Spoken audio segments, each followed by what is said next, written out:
Muy buenas a todos y a todas. Domingo 5 de junio, 10 y 4 de la noche. Contentísimo de recibir en el día de hoy a María Mariño para hablar un poco de florete. Ahora que no queda nada para el europeo de esgrima, pero tampoco queda nada para los Juegos Mediterráneos ni para el Mundial. Viene una época intensísima para la esgrima. Lo primero, María, ¿cómo estás?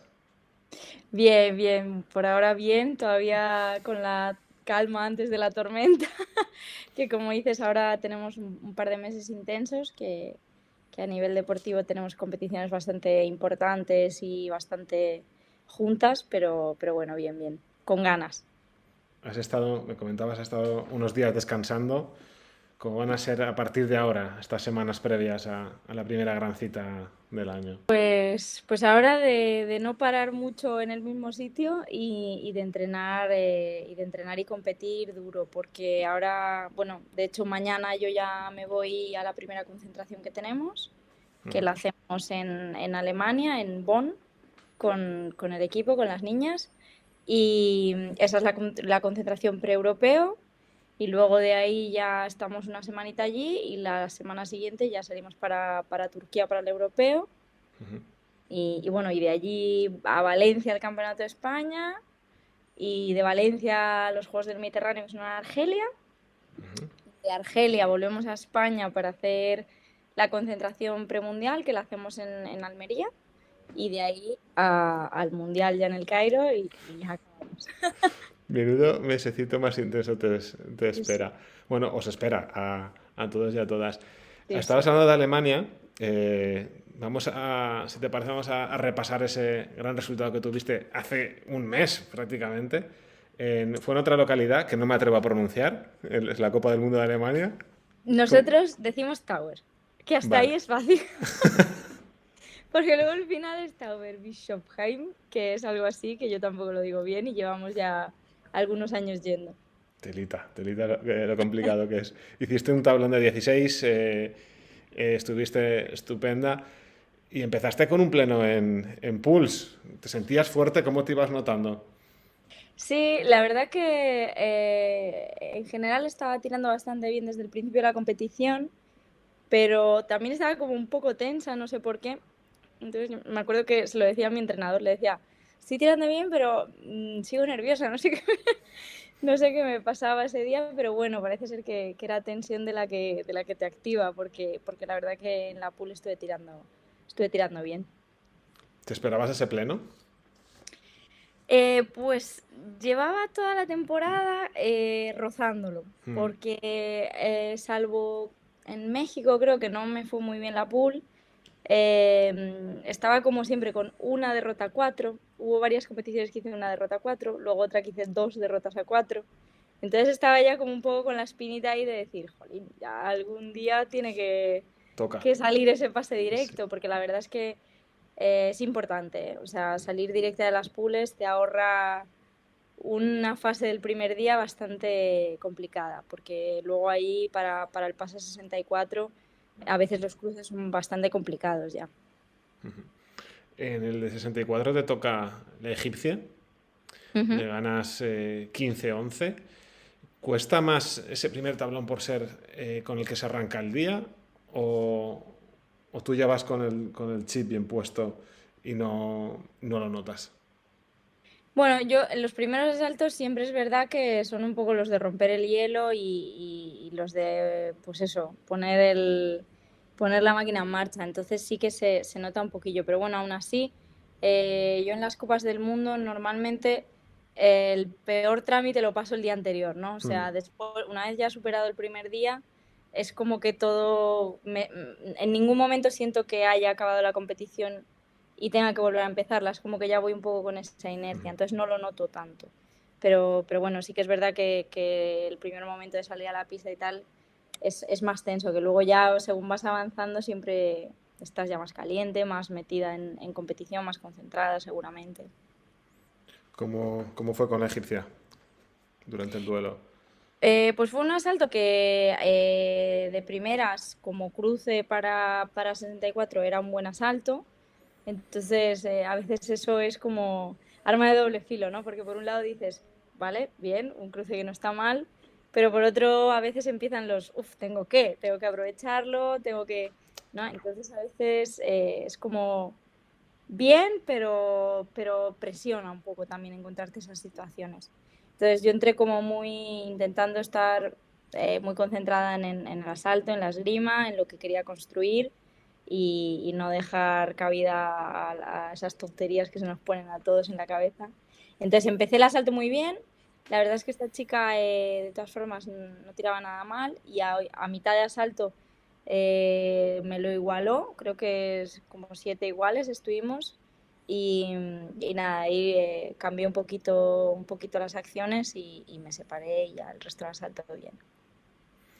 Y luego pasas al de 32 y te toca Martina Battini, que estamos hablando de una medallista olímpica, bueno, medallista europea, mundial, tiene un Sí. palmarés impresionante y le das la machada, repites mismo resultado, haces un 15-11. ¿Cómo fue ese duelo, ese asalto? Pues, a ver, yo no soy muy alta, precisamente. Yo mido 1,57. Y esta chica, aparte de que, bueno, lo que tú dices, es muy buena, tiene unos resultadazos y es dentro del flete femenino, pues es una de las top, ¿no? Sobre todo es la tía más alta del circuito, ¿no? O sea, es 1,93 creo que mide.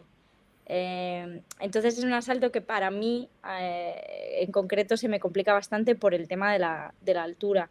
Pero bueno, al final cada uno tenemos que jugar nuestras cartas y yo las mías un poco ya me las conozco, ¿no? Sé que es un hándicap con el que no era ni la primera vez ni va a ser la última vez que me encuentre.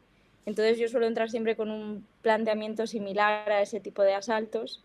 Sé que tengo que alzar bastante el ritmo para poder tener opciones de entrar en esa distancia y bueno, al final en una distancia más cortita, en teoría yo puedo ser más ágil o puedo aprovecharme mejor de esa situación y meter más en dificultad a la otra persona. Entonces el planteamiento fue ese y bueno, la verdad es que empecé muy bien, yo creo que ese ritmo alto a ella la sorprendió un poco, entonces creo que en un momento del asalto íbamos tipo 12-6 para mí o algo así, o sea que y fue el asalto fue en un tiempo, entonces yo creo que la clave fue esa, un poco el ritmo que conseguí imponer mi ritmo en el asalto y a ella la saqué un poco en ese sentido y luego sí que es verdad que al final ella cambió un poco, empezó a trabajar con más distancia, con la mano más adelante, no me dejaba romper tanto, entrar tanto en su distancia y ahí estaba yo un poco más incómoda, pero bueno, por suerte yo había sacado bastante margen, entonces conseguí cerrarlo de 11 creo. Y nada, la verdad es Sí, que era un 15-11. asalto complicado, entonces contenta. Y luego, en el 16, te toca otra multimedallista, te toca Anita Blace.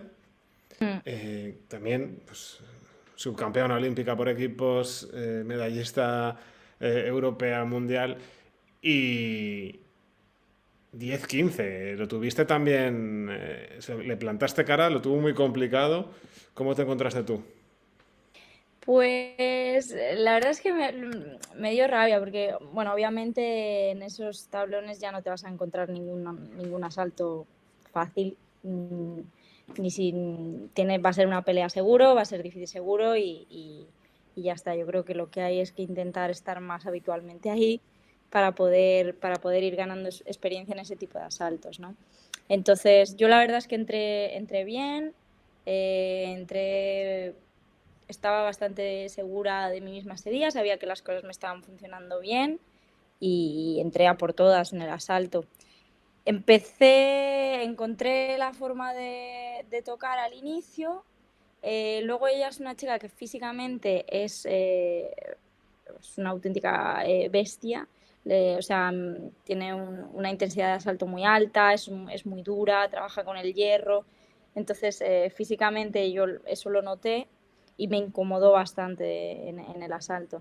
Entonces hubo un momento del asalto, el asalto fue bastante igualado hasta el final y yo creo que al final el error que yo cometí y por qué se me escapó un poco el asalto fue porque esa presión que ella me estaba haciendo adelante al final a mí me incomodó lo suficiente como para meterme prisa, ¿no?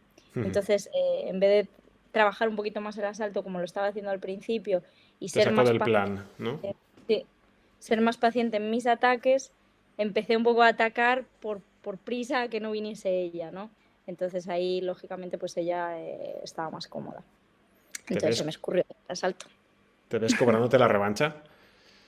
Sí, sí, de hecho, o sea, es un asalto que me gustaría volver a tirar porque me quedé ahí un poco con esa rabia de decir, "Jo, es que al final no he tenido la paciencia, ¿no? Pero bueno, creo que al final es lo que te digo, que son gente que obviamente son gente que está en el top, son gente con experiencia, son gente buena y a lo mejor más acostumbrada que yo a estar en esas luchas y eso es lo que tenemos Claro. que intentar ir cogiendo más experiencia en esos asaltos. Me imagino que te fuiste contenta y con mucha moral, ¿no? Sí, bueno, en el momento, lógicamente, te molesta, ¿no? O sea, quiero decir, a mí nunca, Ah, no, en el claro, momento en el que empiezo, nunca me voy contenta, es normal. pero sí, luego una vez que ya lo masticas un poco y eso, el resultado es bueno, es un poco recompensa al trabajo, es una satisfacción y obviamente sí, sí, en ese sentido sí. Carlos clasificó para Tokio y Teresa y tú lo rozasteis con los dedos. Al palo. Por nivel no era, al palo, correcto. Por nivel digo que no era, pero es que el sistema de clasificación no es nada fácil. Eh, No. cómo ves el estado actual del florete femenino de cara a París? Pues mira, es lo que tú dices. Yo creo que el nivel del florete femenino español en los últimos años ha crecido mucho. Yo creo que ahora mismo hemos demostrado que podemos plantar cara y podemos solucionar asaltos de lo más difícil que te puedes encontrar. Entonces creo que es cuestión bueno, seguir avanzando en ese nivel. Como te decía antes, acostumbrarnos más a estar ahí y a seguir peleando ahí. Y creo que aunque el sistema de clasificación no es fácil, sí tenemos opciones, porque lo hemos ya demostrado, ¿no? Y eso es importante. Tere estuvo a puntito de la clasificación directa. Yo perdí en la final En la del final. preolímpico por poco, además. Sí, sí, por Entonces yo nada. creo que yo creo que eso tiene que, aparte de la herida un poco que deja, una vez que sanas y decides seguir, tiene que servir como impulso para tener más ganas y como confianza para saber que tenemos el nivel de estar ahí. Luego es lo que tú dices, que el sistema de clasificación es realmente complicado y más en nuestro continente, ¿no? O sea, piensa que Carlos se clasifica, se clasifica no muy holgadamente, o sea, al final ahí luchándolo hasta la última competición y él estaba en una situación en la que venía de haber ganado una Copa del Mundo, de estar en esos tablones de 16 en las competiciones que más puntúan del año con diferencia, que son el Mundial y el Europeo, o sea, con muchos puntos en el ranking, Sí, sí. con muchos puntos y aún así no tenían nada asegurada la clasificación hasta el final. Entonces eso te demuestra un poco pues lo difícil que es, ¿no? Entonces, bueno, eso lo sabemos, no podemos cambiarlo además. Esto para nosotros es así de complicado porque es un deporte que está muy concentrado en Sí. el continente europeo. Entonces, nuestra lucha pasa por todas las potencias. Luchamos por esa clasificación que al final el sistema pues, funciona un poco por continentes. Luchamos contra Italia, contra Rusia, contra Francia, contra Alemania, que son las potencias históricamente en la esgrima. Entonces eso complica el asunto. Pero bueno, yo creo que además ahora mismo nosotras en concreto tenemos una ilusión bastante grande y un proyecto bastante consolidado con el equipo. Y bueno, eso sería una maravilla, ¿no?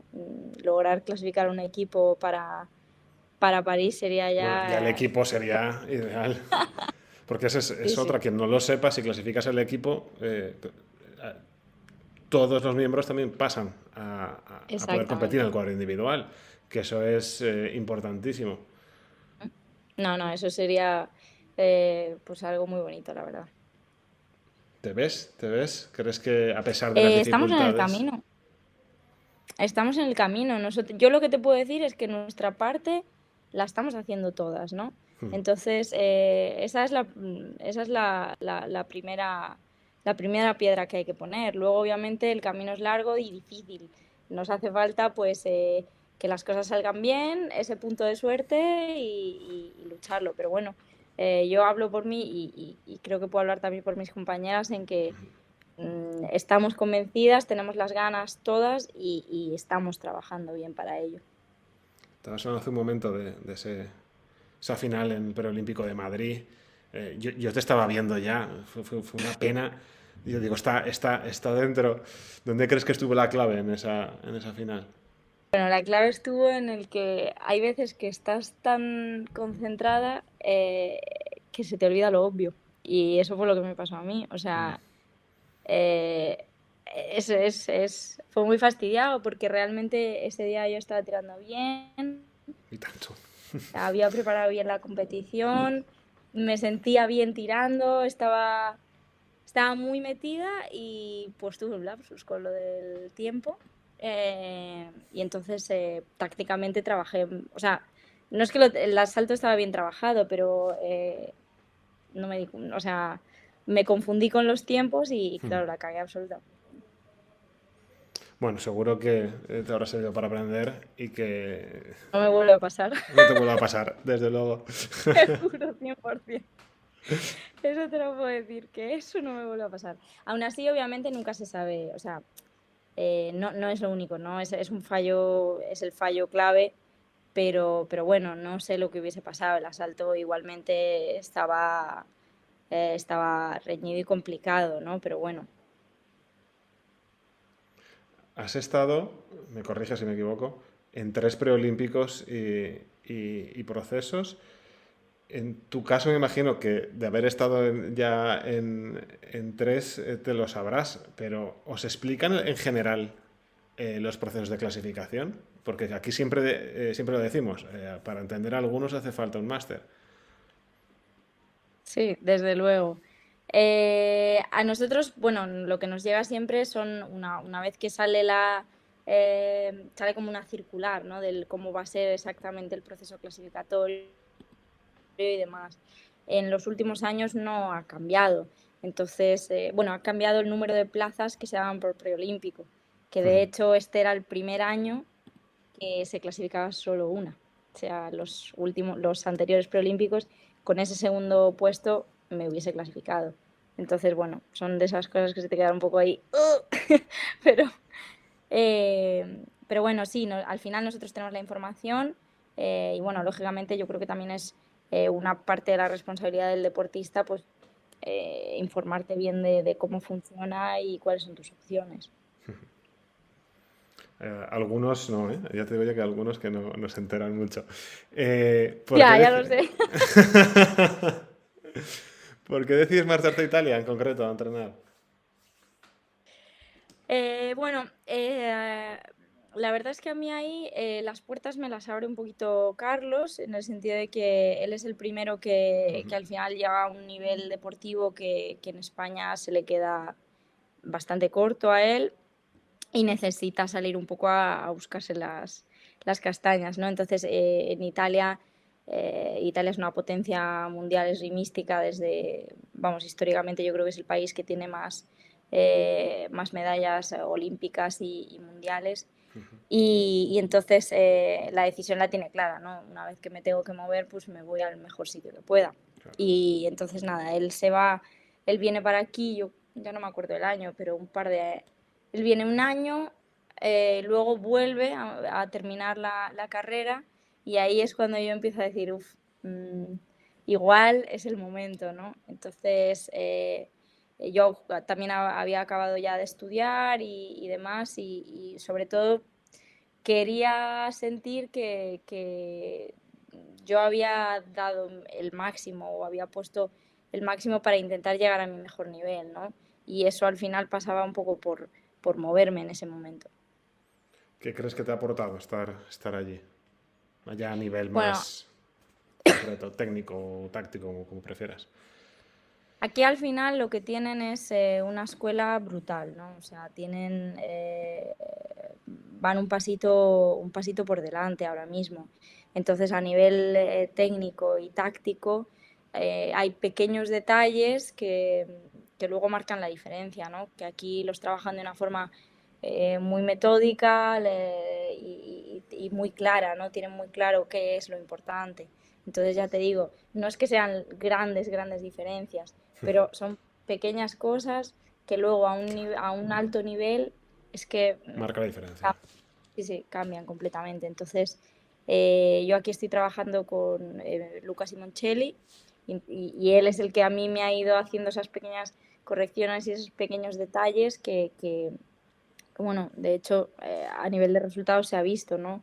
Una vez que yo me he movido aquí y tal, la temporada justo esa que nos cortan a mitad por el COVID, pero estaba siendo hasta el momento mi mejor temporada. Entonces, bueno, esos detalles y luego también aquí todos los días nuestro deporte es individual, pero no mucho, porque al final tú dependes de tus rivales y de tus compañeros para poder crecer deportivamente.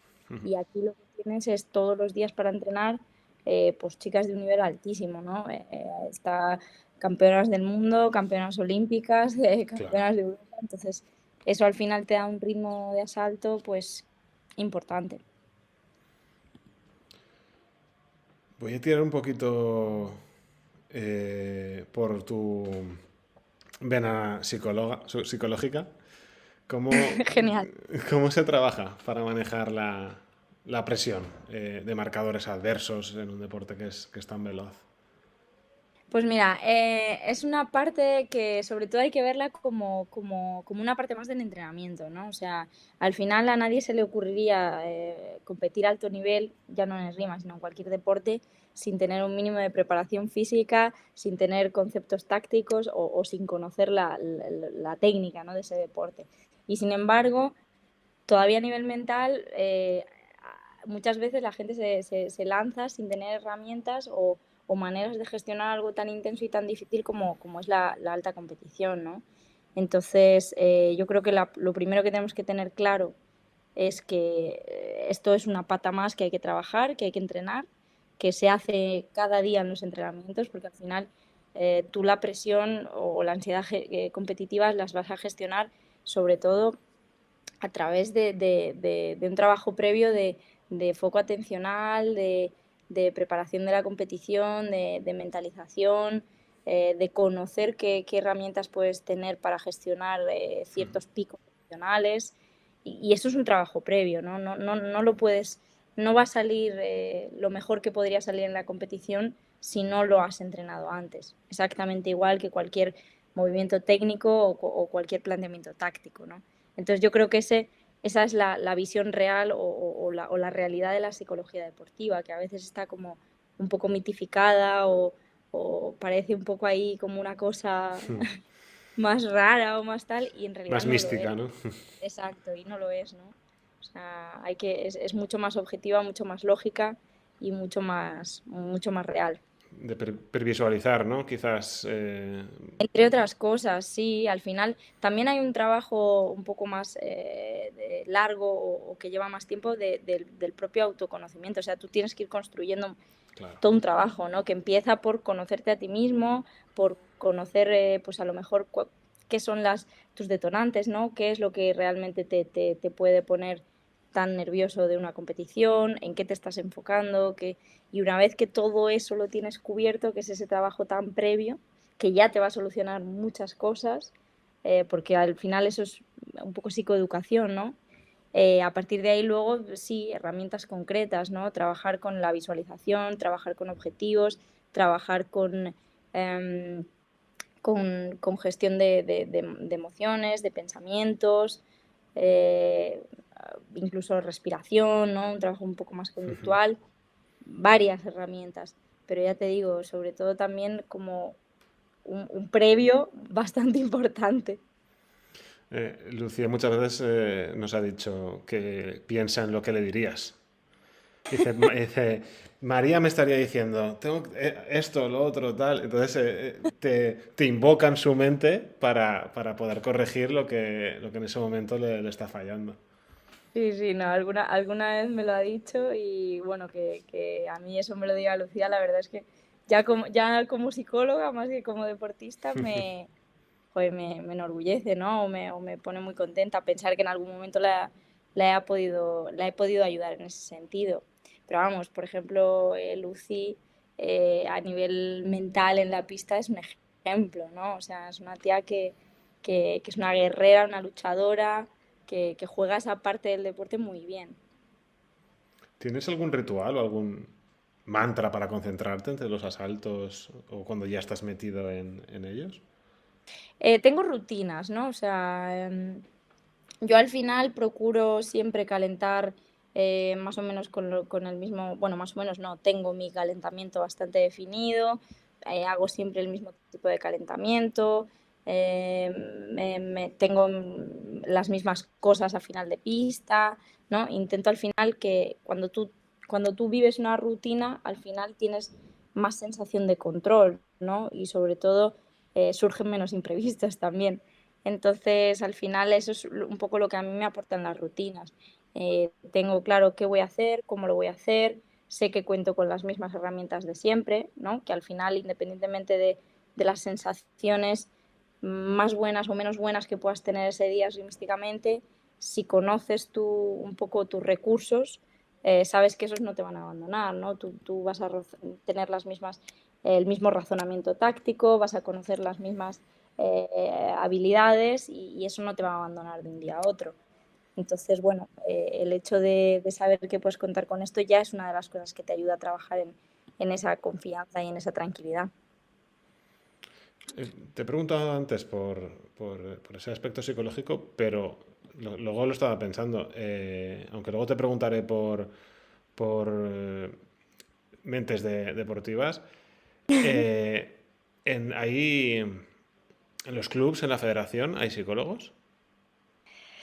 Bueno, falta un poquito aún en este sentido, ¿no? La psicología es lo que te decía antes, que lamentablemente todavía no se la considera como algo tan necesario o tan, quiero decir, ahora mismo en todas las federaciones vas a contar con un fisio, por ejemplo, ¿no? Creo que es muy raro que a día de hoy haya una federación que no cuente con un fisio, lo cual me parece justo, normal y súper necesario.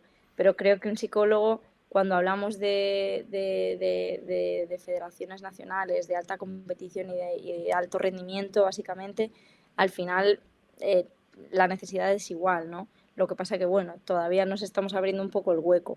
Entonces, por ejemplo, en la esgrima, es verdad que no hay ahora mismo un psicólogo oficial de la federación, ni tampoco que la federación nos lo subvencione, ¿no? De alguna manera. Entonces, al final, sale de cada deportista buscar esta Ya. ayuda y Vamos, también. como nos pasa a todos los mortales, Exacto. que a no ser que tengas dos casos concretos, la seguridad social no se hace cargo y una vez más la salud mental, que está tan maltratada, pues Tal cual. os toca buscaros Sí, sí. la ayuda. Además, mira, es que has hecho una comparación que es tal cual, ¿no? Al final no es solo en el ámbito deportivo. Yo creo que la salud mental todavía se está abriendo camino casi cualquier ámbito, ¿no? Entonces, pues nosotros vamos exactamente igual. Nos falta un poquito todavía para que se reconozca como una necesidad y que se nos facilite un poco el acceso a todos, pero bueno, yo te puedo decir que ahora mismo en la esgrima, mis compañeros de los equipos nacionales de prácticamente todas las armas, el 90% sé que trabajan con esta parte, ¿no? Que trabajan con un psicólogo deportivo. Entonces eso ya te está diciendo, pues, cuánto es real la necesidad, ¿no? Si todos tus deportistas lo están buscando, aunque tengan que hacerlo de su bolsillo, pues será que esto hace falta y que esto marca la diferencia, ¿no? ¿Cuánto queda? Estamos dando pasos, pero aún queda mucho en todos los sentidos, está Sí. claro. ¿Dirías que es tu punto fuerte la fortaleza mental? No, no.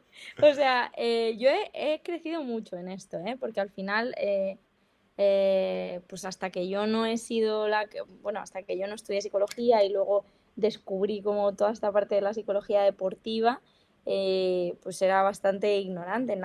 Es que no había tenido nadie que me diese estas herramientas. Entonces, al final, pues el problema de esto es que te lanzas un poco a la competición pues pataleas para no ahogarte, ¿no? Entonces, pues hay muchas cosas que sin saberlo, pues no las haces de la mejor manera o te faltan recursos, te faltan herramientas.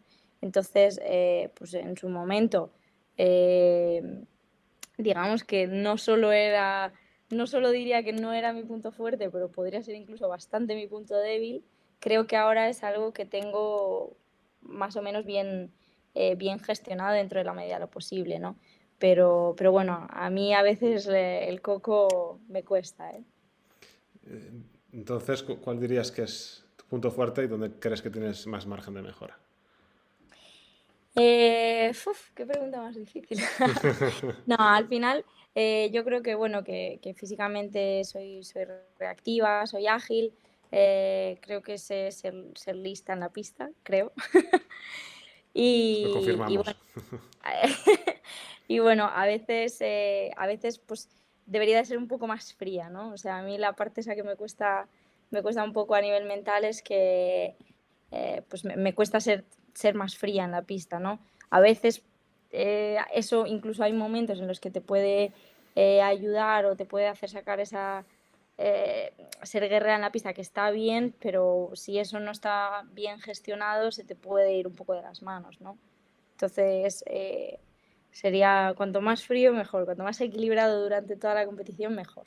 Tiramos mucho de casta, ¿no? En general, la esgrima española, porque yo veo a Lucía Araceli en el caso del sable, pero contigo también lo estás diciendo, esa parte, quizás tiramos mucho de pasión a la hora de competir.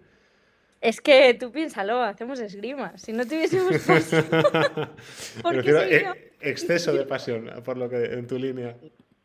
No, o sea, al final yo creo que una cosa bonita de hacer un deporte minoritario es que yo creo que ahora mismo todos los que estamos realmente dedicándonos a esto es porque nos encanta, Claro. porque si no realmente es que es complicado, ¿no? Porque a veces no encuentras las formas para seguir, porque económicamente es complicado, estructuralmente es complicado, entonces yo creo que una parte buena es eso, que somos verdaderos apasionados todos de este deporte. Y eso se refleja en la pista, ¿no? Ya te digo, a veces puede llevarte a cometer errores, pero desde luego, pues nunca verás a Lucía perder un asalto por falta de ganas, No, ¿no? desde Y yo luego. creo que a mí tampoco. Ni a ti, ni a Entonces eso, Araceli, ni a Teresa, no, eso está clarísimo. exacto, no, en absoluto, ni a Tere, se me ocurren pocos, ¿no? Entonces, eso pues puede ser un signo de personalidad bonito de la esgrima española. No, fuera de bromas te lo decía porque la estrategia está claro que es importante, saber leer los duelos es clave, pero también un puntito de improvisación de esa Sí. locura también es importante. Entonces, te lo decía porque tú te inclinas más por esa improvisación o por ese lado táctico. O sea, yo creo que la clave es cuando consigues fluir, ¿no? En los asaltos. O sea, al final yo procuro tener en mente una cierta idea a nivel táctico de lo que quiero más o menos que ocurra, pero pequeñas pinceladas y a partir de ahí es trabajar y sentir el asalto, ¿no? Si, yo lo digo siempre, al final si quieres pensarlo todo mucho, no te da tiempo. O sea, la esgrima es muy rápida, entonces no puedes estar tomando de forma consciente cada decisión en la pista, porque llegaría siempre tarde, ¿no? Claro. Entonces al final entrenamos muchas horas para automatizar muchas cosas. Entonces eso tienes que dejarlo salir en la competición, tienes que dejar salir todos esos movimientos que tu cuerpo ya conoce y ya reconoce las situaciones. Luego, obviamente, en la cabeza lo que tienes que tener un poco son esas pequeñas ideas de, vale, ¿dónde me está funcionando? Voy atrás, voy adelante, voy a trabajar de primera intención, voy a trabajar de segunda intención, Pero luego tienes que dejar funcionar al cuerpo, porque sabe hacerlo. Antes de que se me olvide, Lucía también una pregunta, y soy capaz de que se me pase. A Y ver, dice, Lucy. no. Se ha portado, se ha portado. Te dice que cómo es tu rutina diaria en Italia con el trabajo y con el entrenamiento. Pues la verdad es que nosotros aquí en Italia estamos en Frascati, que es un pueblito, entonces hacemos vida de pueblito, total. Porque nos levantamos prontito, entrenamos por la mañana, siempre hacemos asaltos, entonces como a las 9 estamos, 9:30 estamos en el club ya para tirar por las mañanas, tirar y dar clase. Luego venimos a comer a casa. Además, en casa, como llevamos todos la misma rutina, pues tenemos la pequeña familia ya hecha. Y luego por las tardes yo hago el físico, que te ocupa 1 hora y media más o menos. Y luego cuando vuelvo yo hago todo online.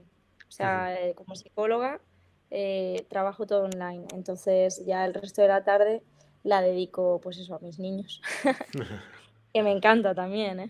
Sí, Sí, sí, sí. O sea, yo ahora mismo la suerte que tengo es que todo lo que hago son cosas que disfruto. qué bueno, qué importante es eso también para... Luego se reflejará a la hora de competir, porque si disfrutas en todo en la vida, pues al final se Sí, sí, refleja. sí. Yo creo que es importante además lo que decíamos antes, ¿no? Ahí es cuando es más fácil que las cosas te salgan bien, ¿no? Cuando te dedicas a algo que realmente te gusta. Vamos para atrás. ¿Cuándo sabes que la esgrima es lo tuyo? Uf. Pues yo es que como que esta pregunta ya me la han hecho, pero no he tenido como un punto de inflexión, ¿no? Al final, que creo que es bueno, ¿eh? Porque al final yo empiezo a hacer esgrima por mi padre, que es maestro y es mi primer maestro, ¿no? Allí en el club. Y además, antes de hacer esgrima, incluso había hecho otros deportes y no me habían terminado de enganchar. Por Y ejemplo, mi padre, atletismo fue lo último que atletismo. hice en esgrima, creo. Y, y entonces cuando el atletismo ya dije yo, a mí esto no me va, me dijo un día mi padre, bueno, pues vente conmigo y pruebas esgrima. Pero bueno, nunca me presionó ni me... para nada. Muy bien. Me dijo, bueno, ven, prueba y a ver si esto te gusta. Y me encantó. Entonces ya desde el día uno, pues ya iba encantada a entrenar y demás. Y empecé compitiendo pues los criteriums M10 y M12 de pequeñajos. Y bueno, se me daba bien, ¿no? En las competiciones me iba bien. Entonces al final eso también te motiva, cada vez le vas dedicando más tiempo. Ya yo, pues cuando ya tienes que estudiar más y luego empiezas a salir con los amigos y tal, pues mis padres lo mismo, siempre me han dicho, bueno, que era mi decisión, ¿no? Y entonces eso me ha permitido que he sido yo al final la que ha ido decidiendo que me gustaba, que me quería comprometer, que le quería dedicar tiempo. Y ya cuando empecé la universidad, fue cuando sí que tomé un poco la decisión de yo soy gallega y dije, bueno, pues ya me voy para Madrid y le dedico más tiempo y de otra manera. Debería sacar, perdona que te corte un segundo, debería sacar la cantidad de gallegos que habéis pasado por el canal, porque yo creo que seguro sois mayoría, estoy casi convencido, estoy casi Pero es que convencido. el carácter gallego también. Y que es una tierra preciosa. Siempre, soy muy pesado, pero siempre digo que Galicia y Asturias me Sí, encantan. no, No, el norte el es una norte maravilla. es otro mundo. ¿Florete porque tu padre tiraba con florete o Sí, la verdad es que no hay más chicha ahí. no llegaste a Ahora, probar las demás? ¿O sí? no. Bueno, lo he probado, pero ya más adelante. He tirado de sable y de espada. Y no la cambiaría, tampoco. Para que lo podamos entender todos, ¿qué condiciones o habilidades dirías que diferencian a una tiradora de florete de una de espada o de sable? Pues mira, el florete es un poco la que está, yo creo que más en medio, entre el sable y la espada. Porque la espada yo creo que es más táctica, más de paciencia. Hay que ser muy paciente, trabajar los tocados muchísimo, arriesgar mucho menos. Es es un ritmo más, no sé, distinto, ¿no? Y el sable, sin embargo, es más rápida que el florete. Tienes muy poco tiempo para, o sea, es más estratégico que táctico el sable, ¿no? En el sentido de que en el sable tienes que tener ya muy claro lo que vas a hacer en cuanto que dicen adelante. En el florete tienes ese tiempo intermedio entre, vale, me lo pienso, pero pilas, ¿no? Entonces, yo creo que esa es un poco la diferencia de ritmo y de a nivel un poco más táctico y físico. Y luego la diferencia también grande está que con el sable tocas de filo, y bueno, de punta también, pero de filo y contrafilo, y de cintura para arriba, ¿no? Entonces el blanco es como más abierto, y de espada vale todo el cuerpo y solo de punta. Pero el florete es un blanco más pequeñito porque es solo el tronco y además solo de punta. Entonces en el florete la precisión es bastante importante también. Claro. Diría Quizás, más que en las otras dos. quizás no hace falta ser tan rápida, pero sí que tiene que ser más precisa, Sí, ¿no? igual no necesitas tanta velocidad como el sable porque si no pierdes esa precisión, ¿no? Claro. Entonces, por eso te digo, es como un punto ahí intermedio. Y lo de compaginar, estabas hablando, todos los estudios, todo lo demás, compaginar la élite con los estudios, ¿cómo lo has llevado? Bueno, yo al final la carrera hice psicología y tardé un año más, o sea, que son 4 años, yo lo hice en 5. Y bueno, yo creo que al final es tiempo aprovechado, o sea, yo creo que es importante tener ambas cosas y que yo creo que es siempre cuestión de organización, ¿no? De una manera o de otra y a lo mejor, pues eso, a lo mejor necesitas un año más, pero yo creo que es importante no solo tener el deporte o incluso si no, si estás estudiando y no te dedicas a la alta competición y demás, por lo menos sí dedicar un poco de tiempo a la actividad física y a alguna actividad de este tipo. Para Porque son... oxigenar. Sí, exacto. Para la esgrima también necesitas tener algo que te cambie un poco el chip, que te haga desconectar y para eso ayudan los estudios. Y también supongo que si solo estás estudiando, moverte y es importante, ¿no? Entonces yo creo que es importante tener ambas cosas y yo soy muy defensora de que además se pueden hacer perfectamente, es cuestión de organización. De hecho, en esto hay un chico del club de aquí de Italia, que es Daniele Garozzo, que bueno, es campeón olímpico en Río, subcampeón olímpico en Tokio, o sea, un máquina. Pero además este chico se ha licenciado este año, es médico, se ha hecho médico este año, ¿no? Y una vez en una entrevista decía que sin haber sido médico no habría sido campeón olímpico y sin haber sido campeón olímpico no habría sido médico, Qué ¿no? bueno. Sí, ahí en esa frase me encantó porque dije, joder, es que lo define tal cual. Yo creo que es importante tener ambas cosas. ¿Se portaron bien? ¿Entendían tus profesores? Hay de todo. Vale. Digamos que no todos tienen la misma mentalidad que yo. Hay alguno que dice, no, esto y solo esto. Pero bueno, como en todos lados hay de todo, ¿eh? O sea, me he encontrado profesores que me han ayudado y que se han interesado y que les ha encantado saber que había esa parte deportiva y luego alguno que también pues te lo pone un poco del revés, pero bueno, yo creo que a ese no le gustaba mucho lo que hacía. Le hablamos hace un momento, lo importante que es que te guste lo que haces. Ahí está. ¿Has notado algún repunte en la visibilidad de la esgrima estos últimos años o meses o la ves igual? Sí, yo creo que sí. Yo creo que al final, eh, bueno, ya en los últimos años todo el tema de las redes sociales y todo esto crece y yo creo que eso a los deportes minoritarios nos viene genial, ¿no? Porque es muy difícil que la gente vea esgrima en la tele, pasa muy poquitas veces, pero ahora mismo yo creo que hay una cosa muy buena y es que la gente ya no solo ve la tele, ¿no? Entonces la Ahí gente está. elige mucho más. Sí, elige mucho más lo que quiere ver. Y, por ejemplo, pues una persona que realmente le guste el deporte, yo lo veo en mis amigos, ¿no? A la gente que le gusta el deporte, al final le gusta un poco saber de todos los Claro. deportes, conocer todos los deportes, ¿no? Y, y eso yo creo que, pues bueno, canales como este, como el tuyo, te lo permiten, ¿no? Que puedes enterarte un poco de todo, conocer un poco todo, y eso nos ayuda a los deportes minoritarios. Están comentando en el chat, Cristian, dice, yo creo que habla de Java, dice que fuese a los Juegos ha repuntado la esgrima en España, como en su momento cuando Pirri ganó José Luis ganó el bronce en Pekín, pues también hubo un pequeño repunte, Sí. pues yo creo que esas cosas ayudan evidentemente, claro. Sí, no, obviamente. Yo creo que, por ejemplo, Carlos, en ese sentido, ha ayudado mogollón, porque al final él ha hecho una medalla europea, una medalla mundial y una clasificación a los Juegos. Y eso sí es noticia, ¿no?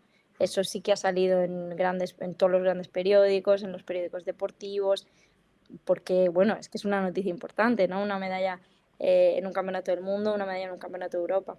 Y luego, claro, el evento con más visibilidad del deporte seguramente son esos juegos, y el tener una presencia de esgrima, pues es que es importantísimo. Claro. ¿Y el deporte femenino? ¿Has notado repunte también de visibilidad? Sí, yo ¿O creo sí? que totalmente. Yo creo que ahora mismo el deporte femenino está, vamos, con diferencia mucho más impulsado, con mucho más apoyo y lo puedes ver, lo puedes encontrar y lo puedes disfrutar a hoy, ¿no? Que es algo buenísimo e importante, Mira, nos dicen, además hay que proteger y cuidar mucho al único deporte olímpico de origen español. ¿verdad? Ahí está. ¿Qué objetivo te marcas para estas citas, el europeo, los Juegos Mediterráneos? Bueno, vamos primero poco a poco, para el europeo, que es el primero. Mira, sobre todo en general para este mes y medio, bueno, casi 2 meses de competiciones y de competiciones importantes, tengo ganas de poder disfrutarlo, de poder realmente rendir a mi nivel, con el resultado que tenga que venir, pero poder sentir que lo he disfrutado, que lo he tirado, que he estado tranquila, que he sido yo y ya está. El europeo es una competición en concreto muy especial, es una competición bastante complicada por ese tema que hablábamos al principio, ¿no? De que todas las potencias de las rimas se concentran en este continente. Entonces, es una competición muy pequeñita a nivel de participación, porque solo pueden, normalmente estamos acostumbrados a hacer copas del mundo en el que rozamos los 200 participantes, ¿no? Y ahora en el europeo seremos, pues no he visto las inscripciones, pero supongo que seremos unas 60, rondará por ahí, no creo que lleguemos a los 100. Entonces la competición cambia muchísimo, ¿no? Más complicada Eh, también. claro, exacto. Son pools bastante desagradables, entonces es un inicio de competición duro, pero bueno, luego es verdad que también es una competición que es más accesible a hacer un buen resultado, ¿no? Porque a nada que hagas una buena pool, enseguida estás ahí en 32, 16, que eso en una Copa del Mundo no pasa. Entonces, pues tiene su parte compleja y su parte buena. Entonces, yo creo que para el europeo es eso. Mi objetivo es ir pasito a pasito, muy centradita en la pool primero, porque es importante y porque marca la competición, y a partir de ahí seguir trabajando para intentar rascar otro buen resultado de esos que salen en las noticias. Seguro que sí. Además que es lo que estás comentando, el europeo quizás, no sé si va a ser la más difícil de las tres competiciones, pero le pasa como al balonmano, por ejemplo, que es otro deporte que el europeo es más difícil que el mundial. No sé Sí, si sí. por ahí podemos hacer una Ah, comparación similar. es que el europeo, el nuestro es curioso porque es más difícil eh, llegar a un resultado, digamos, como mínimo, pero luego es más fácil hacer un resultadazo. No sé si me explico. Sí, sí. Es como, o sea, es como que cruzar la primera barrera es muy complicado en el europeo, Una vez la porque realmente pasas, sí, sí, son pools de mucho nivel, ¿no? Entonces es una competición que se te puede hacer cortita. Si te despistas un momento, estás fuera. lo importante es que la coges con muchas ganas y seguro Sí, que vas a fluir. Eso es algo sí, sí, que... sí. Además, una cosa que sí que es cierta es que al final llevamos pues 2 años sin... El último europeo es el del 2019, con todo esto del COVID y demás. Entonces, bueno, pues también tengo la ilusión esa de decir, bueno, estamos recuperando ya la vida, el calendario, Entonces, pues eso, quiero disfrutarla. ¿Quién crees que van a ser tus principales rivales, además de las que ya hemos comentado que tuviste en Alemania? Pues va a ir por ahí la cosa, porque al final los equipos top porque Rusia no va a participar en este europeo, y entonces las claves van a estar en las 4 italianas, las 4 francesas. Yo creo que, que es donde va a estar el mayor nivel, sobre todo de Francia, Tibus, Anita, y de Italia, pues Alice, Rigo. Yo creo que ahí van a estar las más duras de pelar. Y nos pasan por el chat, gracias, creo que ha sido Neverit, sí, eh, la lista y sois 52 en Antalya. ¿Ves? Es que a lo mejor aún queda, aún se puede inscribir más gente, que hay equipos que se inscriben muy tarde.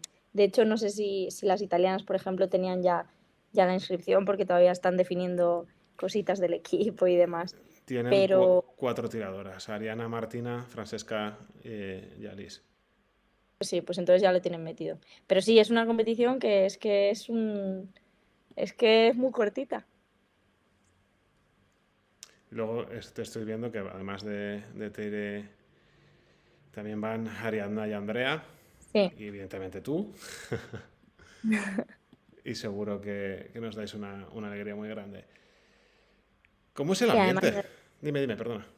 no, digo que en el europeo también por equipos es una competición bonita, que nosotros ahora como equipo defendemos un buen puesto, entonces también con ganas de ese europeo por equipos. Muchas ganas, además aquí que siempre estamos pendientes de vuestros resultados. Vamos a pasarnos un verano divertidísimo viéndoos a todos y a todas. Te preguntaba por el ambiente, ¿cómo es el ambiente dentro de la esgrima?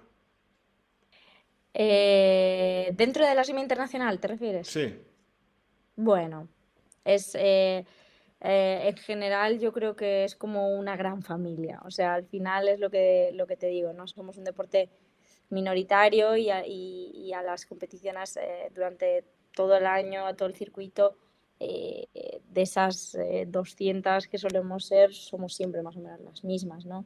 Van habiendo cambios generacionales y demás, pero bueno, al final son gente que la ves competición tras competición, el ambiente es bueno, es un deporte bastante respetuoso, ¿no? Yo lo comparo con, bueno, el clásico es el fútbol, ¿no? Pero no tiene nada que ver, es mucho más, digamos que más sano. no, sí, o sea, no se permiten ciertas cosas en la esgrima, que eso es bueno, ¿eh? Y ayuda a que el ambiente sea bastante, hay mucha deportividad y bueno, a pesar de la competitividad y que es un deporte de combate y demás, la verdad es que la relación es buena en general. Y dentro de la delegación española, ¿os relacionáis entre los compañeros de distintas armas o nos da la vida para tanto? No, no, sí, sí. De hecho, yo creo que lo más bonito de estas competiciones del europeo, los Juegos del Mediterráneo y el Mundial es que son competiciones que ya vamos todos los equipos nacionales, que estás con compañeros de otras armas y yo creo que al final nos queremos todos mucho y lo disfrutamos mucho. Antes te he dicho tema de estudios y demás, pero hay otro punto en el que no he hecho hincapié. Tema de becas, ayudas, sponsors. ¿Cómo te ha ido la cosa por ahí? Es complicado, en nuestro deporte es bastante complicado, ¿no?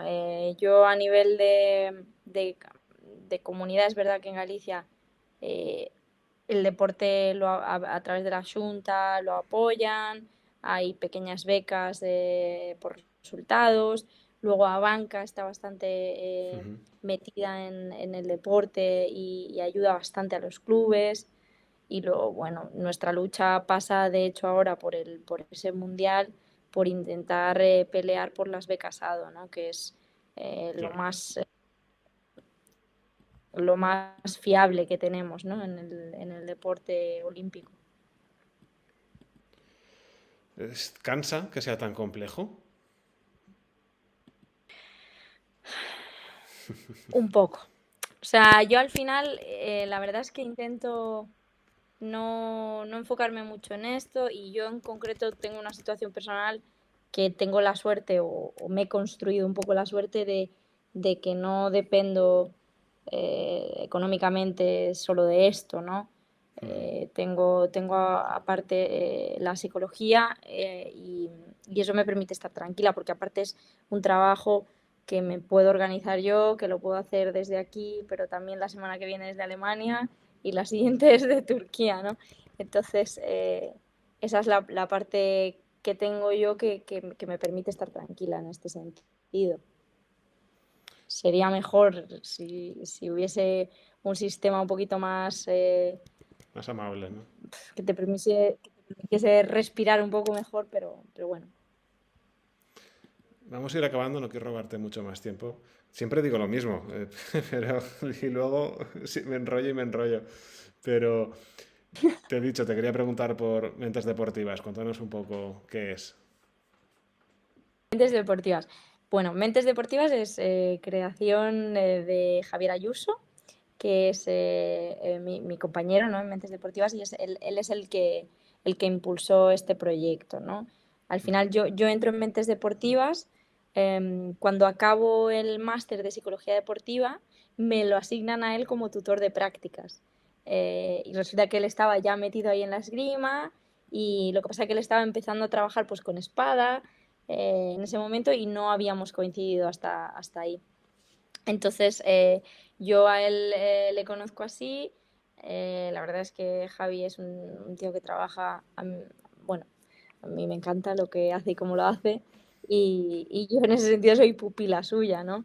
Y nada, a día de hoy trabajamos juntos en formaciones, intentamos mover proyectos sobre todo de formaciones. Luego, claro, cada uno tiene sus deportistas, ¿no? Porque eso no se puede compartir tanto, ¿no? Pero como mentes deportivas intentamos movernos mucho, sobre todo en el ámbito de formación, en formación a entrenadores, formación a maestros, y nada, es un proyecto, la verdad es que bastante chulo. La verdad es que sí. No quería perder la oportunidad de preguntarte No, sí, sí. por ello. Y además es que, o sea, queda mal que lo diga yo, ¿no? Pero realmente yo creo que el trabajo que estamos moviendo, y que, como te digo, eh, el primero que lo impulsa es Javi, es que es bastante guay, ¿no? Y aporta cosas muy, muy interesantes en el deporte. Qué bueno. Ya lo sabéis. Además tienen web y podéis bichear Voy a por echar un ahí. vistazo. Cuando no estás en modo deporte, ¿qué haces? ¿Cómo desconectas? Bueno, tampoco te creas tú que me gusta a mí estar muy, muy quieta, ¿eh? O sea que, no, al final a mí, o sea, sí que me gusta aprovechar sobre todo para ir a casa, porque al final el hecho de estar viviendo aquí en Italia y de tanto trote de competiciones y demás, hace que yo a mi casa pues puedo ir poquito al final, ¿no? Entonces, en las vacaciones sobre todo intento estar por Galicia, y luego ahí pues playa, estar pues eso, con mis padres, con mi hermana, con mis primos, con mi abuela. Eres familiar, está claro. Nos queda muy claro. Sí, sí, sí. Pues Para los ratitos que puedo. encima estando lejos, pues aprovechas. Sí, sí. María Mariño, Sí, porque muchísimas. luego muchas veces, perdón, No, no, perdona, es que vamos con un poco de lag, entonces cuando me llega tu voz eh, te interrumpo. Dime, dime. no, te decía que muchas veces, pues a Carlos y a mí a veces en verano nos preguntan, ¿y no os hacéis un viaje? ¿No os apetece y tal? Digo, si es que a mí ya viajar no me apetece más. O sea, al final llega un momento que te apetece estar en tu casa, ¿no? Claro. Estos días además habéis estado descansando y habéis viajado un poquito, ¿no? Estos últimos días. Sí, sí, sí, sí. Hemos estado un poco por ahí, hemos estado haciendo un curso de buceo también. O sea que ya te digo que tampoco somos de estar muy quietos, pero sí, por lo menos cambiar de actividad a veces. Claro, ¿no? Y que los hobbies son importantísimos. Quien no tiene hobbies Sí, sí. acaba comiéndose la cabeza demasiado y eso no es bueno, como ya hemos visto a lo largo de, Total. de la charla. Total. Ahora sí, María, muchísimas gracias. Esta es tu casa. Eh, Cuando termine todos los torneos que tenéis por delante, tienes la puerta abierta para volver. Muchísimas gracias. Ha sido un placer y nada, eso. Espero que nos volvamos a ver y gracias pues, por dar un poquito esa ventana a deportes como el nuestro.